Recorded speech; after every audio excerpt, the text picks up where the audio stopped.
Friends ఈ డాగ్‌ని చూడండి. నేను ఒకరోజు ఈవినింగ్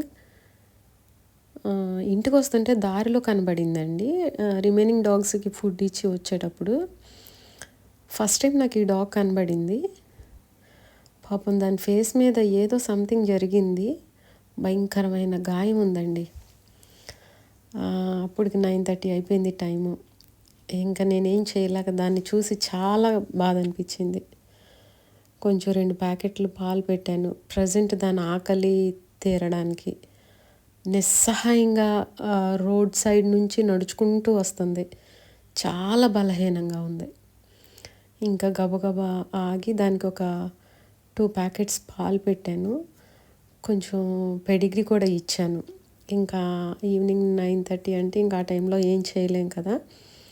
ఇంకా రేపు ప్రొద్దుట దీని గురించి ఆలోచిద్దాంలే అన్నట్టు ఆ రోజు ఇచ్చి వెళ్ళానండి.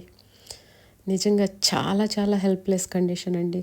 గాయం చాలా పెద్దగా, చాలా భయంకరంగా ఆ గాయం నుండి ఒకలాంటి నీరు వస్తుంది. చాలా బాధేసింది. ఆ రాత్రంతా నేను దీని గురించే ఆలోచించాను. నెక్స్ట్ డే వీడియో అప్లోడ్ చేస్తాను. చూడండి. కంపల్సరీగా దీనికి ఏదో ఒకటి చేస్తాను రేపు. Thank you friends for your support. Thank you so much.